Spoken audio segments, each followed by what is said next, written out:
The escalation of violence, the deterioration in the security situation is a matter of deep concern for us.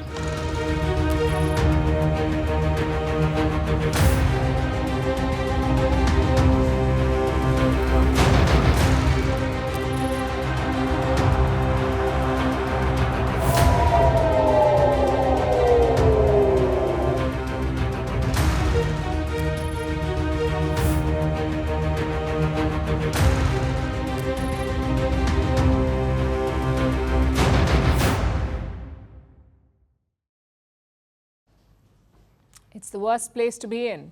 Stuck between two friends who are fighting, and that is India right now. New Delhi has close relations with both Iran and Israel, cultural ties, economic ties, military ties. So this face-off is a political challenge. Today, India called for de-escalation in West Asia. It also cautioned against a wider war. We had said that the escalation of violence, the deterioration in the security situation is a matter of deep concern for us. And we had reiterated a call for restraint by all concerned and also protection of civilians. It is important in our opinion that this particular conflict doesn't take a wider regional dimension. You may be thinking, isn't this familiar territory? India has struck a balance in Ukraine, so why not West Asia?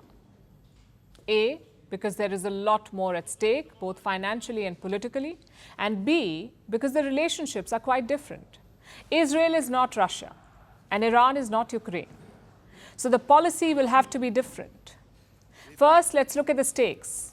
Around 46% of India's oil comes from West Asia. So does 70% of India's gas, 70. And how do these shipments reach India? Mostly via the Strait of Hormuz.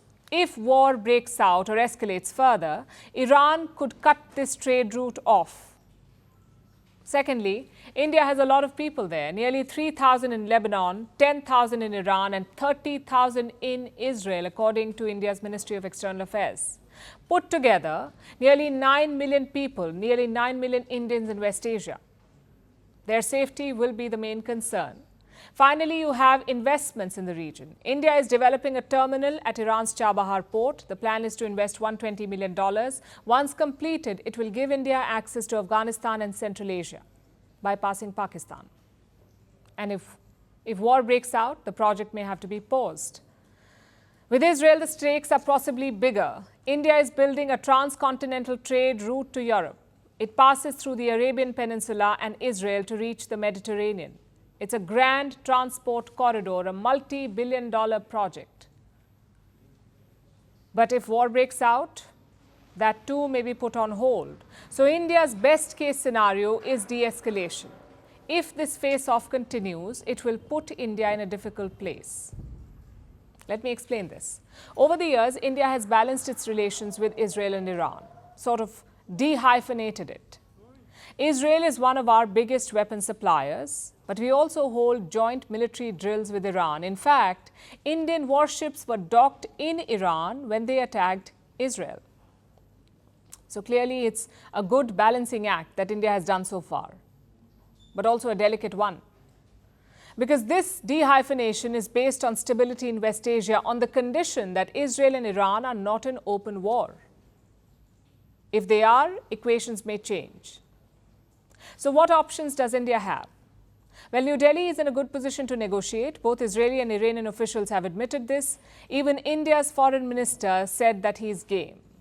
There are things to be said and passed on and passed back. I think those are all contributions that we can make, and we do. Brokering deals is not really India's style, but this time New Delhi may be tempted. Prime Minister Narendra Modi has invested a lot in this region. He has visited West Asia more than a dozen times in the last 10 years. In fact, it's a key part of his larger policy. The government of India sees West Asia as a source of foreign investment, especially the Gulf states. It also sees West Asia as a bridge, a gateway to lucrative European markets. With all that on the line, perhaps India will be tempted to play a major role.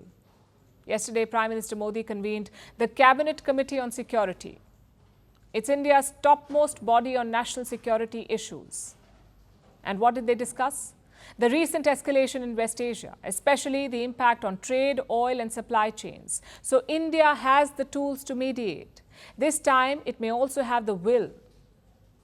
But at the end of the day, it comes down to Israel and Iran, whether they want war or not.